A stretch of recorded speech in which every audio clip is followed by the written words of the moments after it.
हम करेंगे graphs of trigonometric ratios. ये graph as it is exams में कम पूछते हैं, लेकिन इससे आपके क्वेश्चंस बहुत जल्दी सॉल्व हो जाया करेंगे। जेई वगैरह में भी क्वेश्चन इसके काफी सॉल्व हो जाते हैं। ठीक है, तो ग्राफ में क्या है, हमने इस ग्राफ जो बनाना, हमने 30-30 के गैप से सारे टर्म्स लिखे। ठीक है, 120 को हमने क्या लिखा है, 120 से 180 तक कौन सा क्वाड्रेंट होता है, सेकंड क्वाड्रेंट, तो उसे हमने 180 के हिसाब से लिख लिया, क्योंकि 180 माइनस समथिंग है।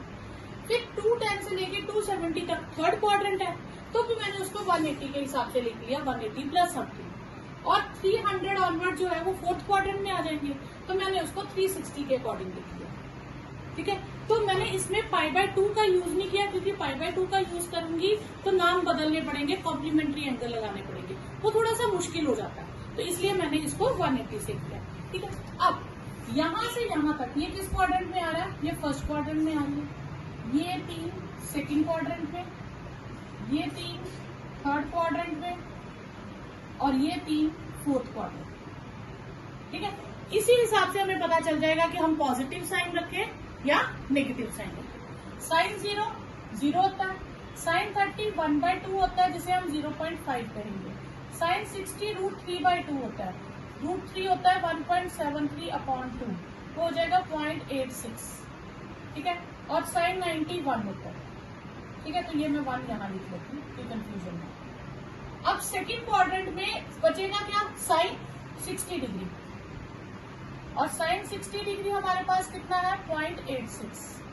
ये बचेगा साइन 30 डिग्री 0.5, साइन 0 0 होता है, ये थर्ड क्वाड्रेंट में आ गई।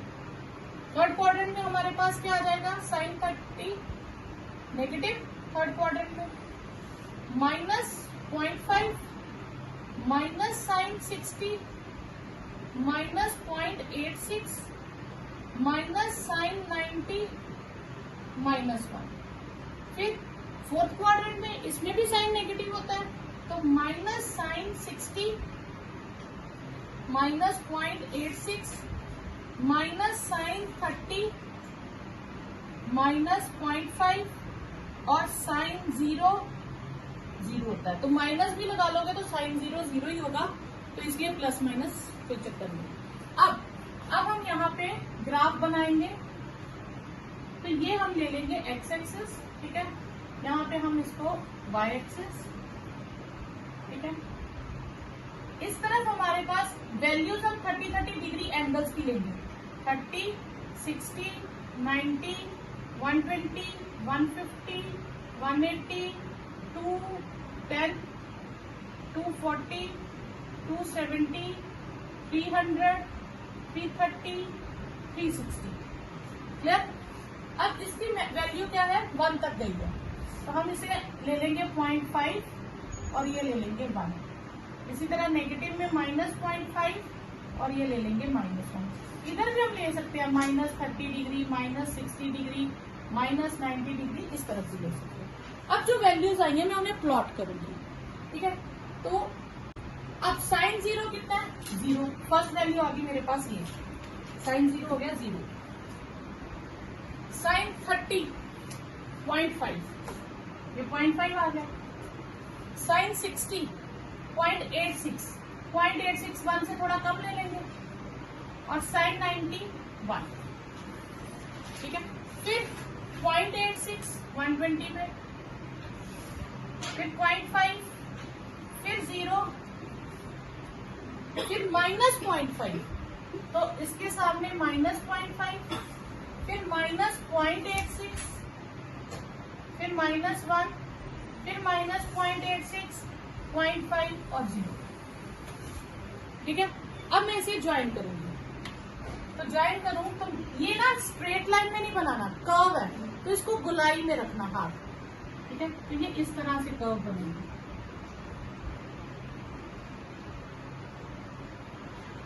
ये मेरा थोड़ा सा 0.86 यहाँ। ठीक है, क्लियर? तो ये हो गया आपका वेवी कर्व की तरह, ये चलता रहेगा। अगर आप इसको पीछे कर लें तो भी ये ऐसे ही चलता रहेगा। ठीक है, ये ऐसे ही वेव्स में चलता रहेगा। तो साइन का ग्राफ आपने याद रखना है, 0 से स्टार्ट होता है, इस तरह से वेव्स में चलता रहेगा। क्लियर? और नेगेटिव में भी इसी तरह से वेव्स कंटिन्यू रहेंगी। साइन की मैक्सिमम वैल्यू कितनी आई है 1 और मिनिमम वैल्यू कितनी आई -1। यहां से हमें दो रिजल्ट पता चलते हैं कि साइन की वैल्यू कोई भी एंगल ले ले, मैं जितना मर्जी एंगल ले लू 360, 1000, 2000, 5000, कुछ भी एंगल ले लो, कर्व इसी तरह से चलती रहेगी। तो साइन एक्स की मिनिमम वैल्यू जो होगी वो कितनी होगी -1 और मैक्सिमम वैल्यू क्या होगी 1। ठीक है, ये दो चीजें अब हमने लाइफ टाइम याद रखनी है। तो ये आपके पास डोमेन नेम जो अभी आपने ट्रिग्नोमेट्री की नहीं करी है उसमें काम आएगा कि -1 से लेके 1 के बीच में ही साइन एक्स मूव करता रहता है। तो यहां से हम इसकी साइन की डोमेन और रेंज याद करेंगे। साइन एक्स के केस में डोमेन में मतलब मैं कुछ भी वर्क कर सकती हूँ, तो डोमेन आ जाएगा -∞ to ∞, जिसे ऑल रियल कहते हैं, और रेंज मतलब जो उसके आंसर्स आएंगे वो आएंगे -1 से 1 तक। इससे ना कम आ सकते हैं ना इससे 1 से ज्यादा आ सकते हैं, तो -1 से 1 के बीच में रहेंगे साइन के। अच्छा, एक चीज और देखो, यहाँ पे साइन का ग्राफ जो है वो 0 पे कब आ रहा है, ये हो गया 0, ये पाई, और ये क्या हो गया 2 पाई, यानी कि sine x is 0 implies x is equal to pi, 2 pi, 3 pi, so on. ठीक है, आप 0 भी दे सकते हो और प्लस माइनस। तो इसको और इजी याद रखना हो, sine x is 0 when x is n पाई और n बिलोंग टू इंटीजर। ठीक है, तो ये आपके आगे बहुत काम आएगा। आगे एक टॉपिक आपका डिलीट हो चुका है, जनरल सोल्यूशन और पर्टिकुलर प्रिंसिपल सोल्यूशन, उसमें ये काम आता है। ठीक है, उसकी भी मैं वीडियो बनाऊंगी, वो चाहे डिलीट हो गया लेकिन जेई में काम आता है वो। ठीक है, तो एक उसमें ये सारी चीजें यूज होंगी, उसकी आपको अलग से एक वीडियो बना के दे दूंगी। तो ये आपने याद रखना, साइन एक्स 0 कब होता है when x is n pi. Clear? Cos x का ग्राफ, फिर वैसे ही कॉस 30 के गैप पे हमने सारी वैल्यूज ले ली, फिर इनको भी वैसे ही लिख दिया। cos 0 क्या होता है 1, cos 30 क्या होता है √3/2, वो हमने कितना लिखा था 0.86, और cos 60 होता है 1/2, 0.5, और cos 90 होता है 0। फिर ये हमारे पास ये कौन सा क्वाड्रेंट आ गया, 3 टर्म, सेकंड क्वाड्रेंट, उसमें cos नेगेटिव होता है, -cos 60, -cos 30, -cos 180, ये second quadrant, pi minus theta को हम थीटा लिखते थे ना, ये उस तरह से आ जाएगा। ये आ गया थर्ड क्वाड्रेंट में कॉस क्या होता है नेगेटिव, तो -cos 30, -cos 60, -cos 90। ठीक है, ये आ गया फोर्थ क्वाड्रेंट, इसमें कॉस पॉजिटिव होता है, cos 60, cos 30 एंड cos 0।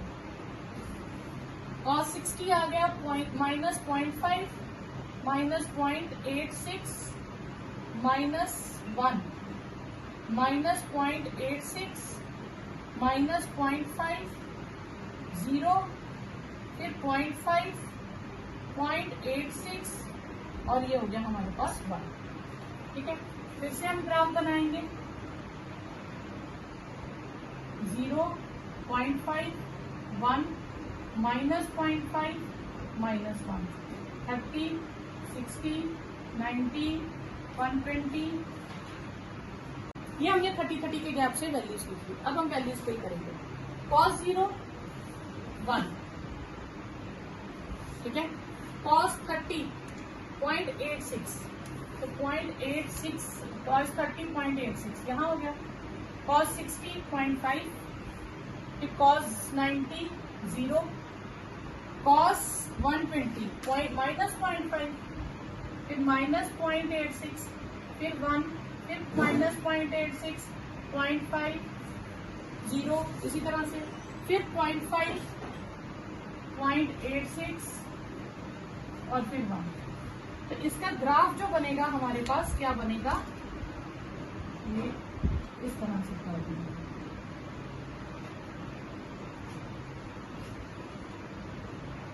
ठीक है, ये इस तरह से है। इसकी भी मैक्सिमम वैल्यू कितनी है, cos x का हम कर रहे हैं ना, तो इसकी मैक्सिमम वैल्यू 1 और मिनिमम वैल्यू -1। तो डोमेन इसमें भी हम कोई भी वैल्यू फिल कर सकते हैं, -∞ to ∞, और रेंज इसकी क्या आ जाएगी, वही -1 से 1 तक। ठीक है, अब यहाँ पे हम देखेंगे cos 0 कब है, कब है 0, cos 0 एक 90 पे और एक 270 पे। तो 90 cos x is 0 अगर मैं देखूं तो इसका मतलब 90 को हम क्या लिखते हैं, π/2, और 270 को लिखते हैं 3π/2। तो π/2 और 3π/2 अगर मैं देखूं तो ये जो वेरिएबल्स है ये ऑड है। ठीक है, तो यानी कि यहाँ पे आ जाएगा cos x is 0 when x is 2n plus 1 π/2 n belong to integer. Odd number को हम किसमें लिखते हैं, 2n plus 1 में। तो ये आपने याद रखना। अब cos x 1 कब है, एक 0 पे और उसके बाद 360 पे, 2π पे। तो फिर यहाँ पे आप लिख लेंगे cos x is 1 when x is even π, और cos x is -1 when x is odd π। ठीक है, पाई के साथ और, ठीक है, करिए इसको। नेक्स्ट है tan x का ग्राफ। वैसे ही हमने 30 का गैप से ले लिया। tan 0 क्या होता है, 0। tan 30 1/√3। ठीक है, 1/√3 को मैं रैशनलाइज कर लूं √3 से मल्टीप्लाई, तो ये आ जाएगा √3/3, 1.73/3।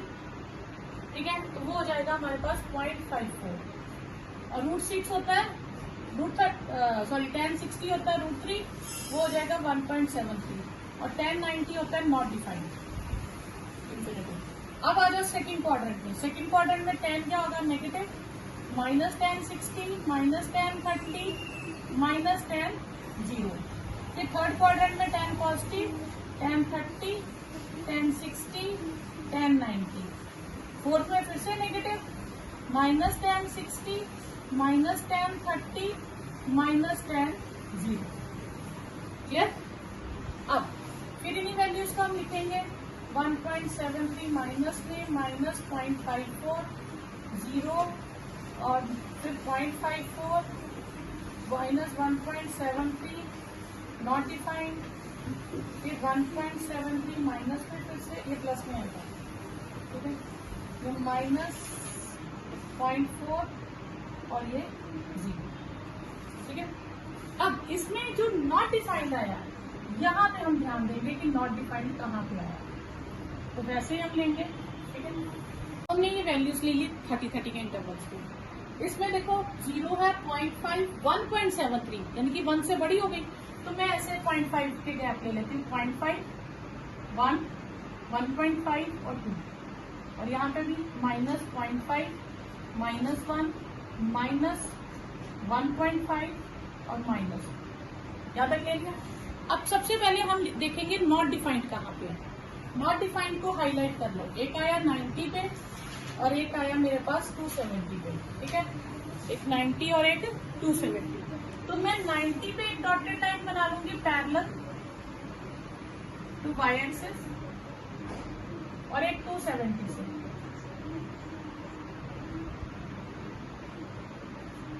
ठीक है, यहाँ पे क्या है, कर्व इस लाइन को टच नहीं करेगी, यहाँ से नॉट डिफाइंड मीन इसके पैरेलल हो जाएगी पर इसे टच नहीं करेगी।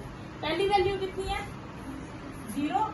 ठीक है, नेक्स्ट वैल्यू कितनी है, 0.54, 0.5 के बिल्कुल करीब। नेक्स्ट 1 पॉइंट यहाँ पे आ जाएगी कुछ। ठीक है, तो जो कर्व बनेगा वो इस तरह से कर्व में होगा आपके पास। ठीक है, यहां से वो पैरेलल हो जाएगा, इस डॉटेड लाइन के पैरेलल हो जाएगा पर इसे टच नहीं करेगा। और नीचे देखिए नेक्स्ट -1.73। ठीक है, फिर -0.5, फिर 0, फिर माइनस 0.54 कुछ, फिर 1.7। तो इसका ग्राफ यहां से पैरेलल आएगा, ठीक है, यहां से ऐसे और इस तरह से पैरेलल, ठीक है। फोर्थ क्वाड्रेंट में फिर से पैरेलल आएगा, ठीक है, यहाँ पे फिर एक वैल्यू यहाँ पे है और एक यहाँ पे, फिर से कर्व इस तरह से, इसके आगे भी फिर ऐसे ही कंटिन्यू करेगा। फिलहाल आप इतना ही, ठीक है। चलिए अब कॉट 0 क्या आता है? नॉट डिफाइंड, ठीक है। बैक का रेसिप्रोकल होता है ना कॉट, तो tan 0 0 होता है, तो कॉट 0 हो जाएगा 1/0 नॉट डिफाइंड। कॉट 30 होता है √3, जिसे हम लिखेंगे 1.73। कॉट 60 होता है 1/√3 और इसकी वैल्यू हमने निकाली थी 0.54। और कॉट 90 0 होता है, क्योंकि tan नॉट डिफाइंड होता है, नॉट डिफाइंड का रेसिप्रोकल क्या हो जाएगा? 0। अब ये कौन से क्वाड्रेंट में आए तीनों वैल्यूज? सेकंड क्वाड्रेंट में। सेकंड क्वाड्रेंट में कॉट नेगेटिव होता है, minus cot 60, minus cot 30, minus cot 0, ठीक है। फिर ये थर्ड क्वाड्रेंट आ गया, इसमें कॉट पॉजिटिव होता है, कॉट 30, कॉट 60 और कॉट 90। फिर यहाँ कॉट फोर्थ क्वाड्रेंट में नेगेटिव होगा, तो minus cot 60, minus cot 30, minus cot 0, ठीक है। कॉट 60 कितना है? माइनस 0.54 हो जाएगा, माइनस 1.73। Cot 0 not defined. अब minus not defined mean negative की ओर होगा, माइनस इन्फिनिटी की ओर, ठीक है। तो ये हो जाएगा 1.73, 0.54 और ये हो जाएगा हमारे पास 0, ये 0.54 माइनस में, ठीक है, ये माइनस 1.73 और कॉट 0 नॉट डिफाइंड, ठीक है। अब वैसे ही हम एंगल्स लेंगे, हम देखेंगे नॉट डिफाइंड पहले कहाँ आया। एक नॉट डिफाइंड आया 0 पे, एक नॉट डिफाइंड आया 180 पे और एक नॉट डिफाइंड आया 360 पे। तो यानी कि यहाँ से जहां जहां नॉट डिफाइंड आया वहां से मैं स्ट्रेट लाइंस बना दूंगी, ठीक है। एक मेरी स्ट्रेट लाइन बनेगी 0 पे डॉटेड में, एक बनेगी 180 से और एक बनेगी 360। अब कर्व इन स्ट्रेट लाइंस को टच नहीं करेगी, ठीक है, यहां से वो पैरेलल हो जाएगी, यानी कि 0 से पैरेलल आएगी। 30 पे कितना है? 1.73, 1.73 2 के पास हो गया, यहाँ गए, ठीक है। 60 पे कितना? 0.54, यहाँ आधे में हो गया। 90 पे कितना है? 0। फिर 120 पे कितना? माइनस 0.54, यहाँ कहीं आधे में ले लेते हैं। फिर 150 पे है माइनस 1.73, यहाँ पे, और फिर नॉट डिफाइंड। अब मैं इनको नॉट डिफाइंड से यानी कि पैरेलल से आएगा, यहां से कर्व इस तरह से होती हुई फिर पैरेलल हो जाएगी, क्लियर। अब अगले नेक्स्ट फिर वही 1.73, 0.54, 0, माइनस 0.54, 1.73, तो फिर से पैरेलल आएगी, यहां से कर्व पास करती हुई ये पैरेलल। तो ये आपके पास क्या आ गया? कॉट का ग्राफ। अब कॉट के ग्राफ में हमने क्या चीजें सीखी कि cot x is not defined, ठीक है। कहां पे कॉट एक्स डिफाइंड नहीं है? 0, पाई, 360 यानी कि 2 pi at x is equal to 0, pi, 2 pi यानी कि x is equal to n pi. Negative में भी ऐसे ही आ जाएगा। अब कॉट को अगर मैं लिखूं, कॉट एक्स को लिखूं तो मैं लिखती हूँ cos x upon sine x. अगर साइन एक्स 0 हो जाए तो समथिंग अपॉन 0 नॉट डिफाइंड होता है, तो यही चीज आ गई, साइन एक्स 0 कब होता है, व्हेन एक्स इज n पाई। ठीक है, तो ये आपको कल लिखवाया था। उसके बाद डोमेन में क्या आ गया इसका, माइनस इन्फिनिटी से इन्फिनिटी, कुछ भी आ सकता है इसमें। ठीक है, और रेंज भी इसकी देखो माइनस इन्फिनिटी से इन्फिनिटी है, तो इसकी रेंज में भी क्या आ गया, माइनस इन्फिनिटी। हाँ, इसमें सब कुछ आ सकता है एक्सेप्ट n पाई। तो यहाँ हम लिखेंगे ऑल रियल, पर n पाई नहीं आ सकता, क्योंकि n पाई वाली वैल्यूज पे वो नॉट डिफाइंड हो जाएगा। तो सारे रियल नंबर्स लेंगे लेकिन n पाई वाली वैल्यूज नहीं लेंगे। क्यों, क्योंकि कॉट एक्स वहां पे नॉट डिफाइंड हो जाएगा। तो इसकी डोमेन में ऑल रियल एक्सेप्ट n पाई होगी, और रेंज क्या होगी, माइनस इन्फिनिटी से इन्फिनिटी। tan का लिखा था कल, डोमेन रेंज। ठीक है, तो tan का भी लिख लीजिए, मैंने नहीं लिखवाया। हाँ, तो tan का भी लिख लीजिए। ठीक है, tan x क्या होता है, sin x upon cos x, और cos x कहाँ 0 होता है, कहाँ था, cos x is 0 when x is odd pi by 2। ये लिखवाया था, cos x 0 कब होता है, odd pi by 2 पे। तो इसका मतलब डोमेन ऑफ इसकी जो tan x की डोमेन होगी वो all real except 2n+1 pi by 2 होगी, n बिलोंग्स टू इंटीजर। और रेंज इसकी कहां से कहां तक है, ऑल रियल यानी कि माइनस इन्फिनिटी से इन्फिनिटी तक। क्लियर, तो ये डोमेन और रेंज ये दोनों के। सेक अब किसका रेसिप्रोकल होता है, कॉस का, तो cos 0 होता है 1, तो sec 0 भी क्या हो जाएगा 1।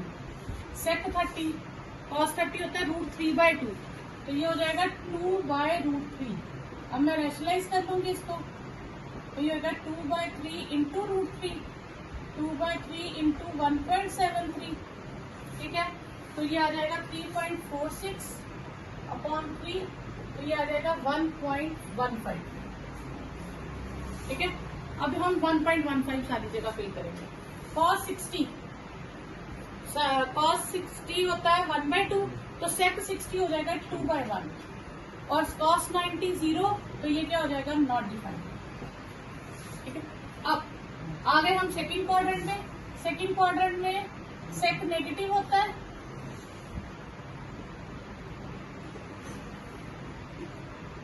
और फिर थर्ड क्वाड्रेंट में भी sec नेगेटिव होता है,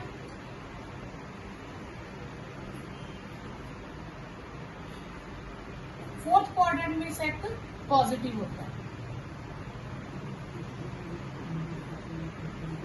ठीक है, sec 60 आ गया हमारे पास -2 -1.15 देन 1, फिर -1.15 -2 और नॉट डिफाइंड, फिर आ गया -2 +2 1.15 और फिर 1। ठीक है, अब हम इसकी वैल्यूज लेते हैं। पहले हम देखेंगे नॉट डिफाइंड कहाँ है, 0 पे, एक 90 पे और एक 270 पे। तो हम यहाँ से लाइन्स ड्रॉ कर देंगे, एक 90 से ड्रॉ करेंगे,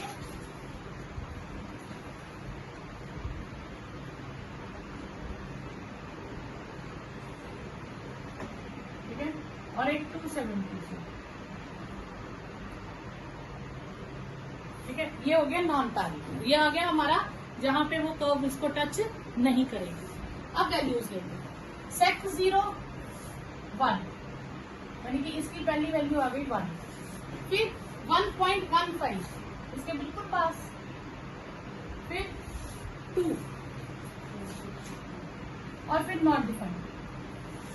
क्लियर, फिर सेकंड क्वाड्रेंट में यह आ जाएगा -2 -1.15 फिर 1, फिर -1.15 फिर 2।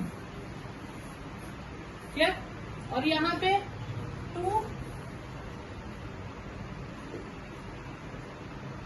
1.15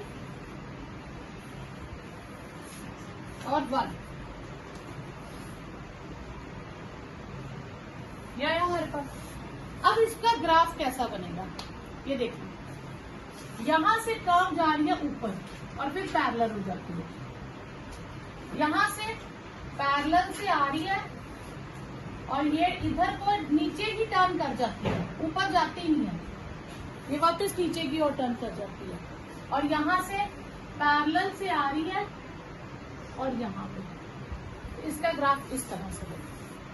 ठीक है, अब सेक 0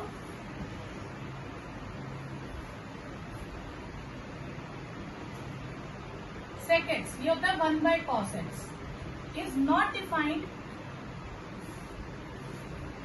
when cos x is 0, when x is odd pi by 2, तो ये यहाँ पे डिफाइन नहीं होगी odd pi by 2 पे।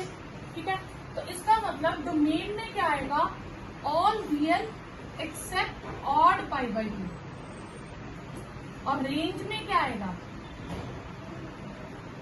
अब इसकी रेंज देखिएगा, ध्यान दीजिएगा, इसकी रेंज क्या है, 1 से ऊपर है और -1 से नीचे है। इसने इतना पोर्शन जो है -1 से 1 के बीच का,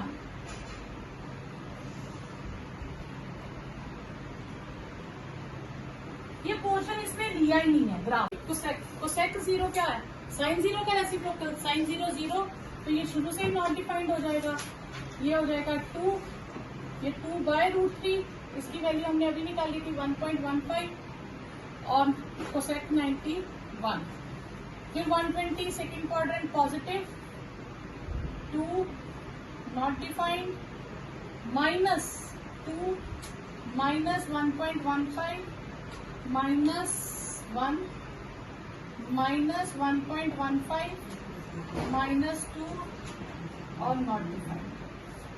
यानी कि ये कहाँ कहाँ नॉट डिफाइंड हुआ, एक 0 पे, एक हुआ 180 पे और एक हुआ 360 पे। तो हमारे पास वैल्यूज आ जाएंगी, 8 आ जाएगा ये नॉट डिफाइंड, एक 180 नॉट डिफाइंड और एक 360 नॉट डिफाइंड। ठीक है, अब यहाँ पे कर्व टच नहीं करेगी, तो अब हमारे पास वैल्यूज क्या है, नॉट डिफाइंड से स्टार्ट हो रहा है। ठीक है, 30 पे कितना है, 2 1.15, फिर 1, फिर 1.15, फिर 2, और इसमें कितना है, नेगेटिव में -2 -1.15 -1 -1.15 और 2। ठीक है, अब ये जो ग्राफ बनेगा, तो ग्राफ क्या बनेगा हमारे पास, नॉट डिफाइंड से आ रहा है, यहां से वापस ऊपर टर्न कर गया, और यहाँ पे नॉट डिफाइंड से आ रहा है, टर्न करके वापस नीचे की ओर टर्न कर गया। ठीक है, इसमें भी इस बार इसने क्या किया है, कौन सी वैल्यू इंक्लूड नहीं की, इसमें वैल्यूज इसने सारी ली, बस इसके बीच की वैल्यूज जो है ये इंक्लूड नहीं की। ठीक है, क्लियर। अब कोसेक x, जिसे हम लिखते हैं 1/sin x, is not defined when sin x is 0, और sin x 0 कब होता है, n पाई पे, n बिलोंग्स टू इंटीजर। इसकी डोमेन में क्या आया आपके पास, all real except n pi, n belongs to integer, और रेंज में क्या आएगा, सिर्फ ऐसे ऑल रियल एक्सेप्ट -1 to 1, और नंबर लाइन के हिसाब से लिखे तो -1 से -∞ यूनियन 1 से ∞, ये सेम आ जाएगी।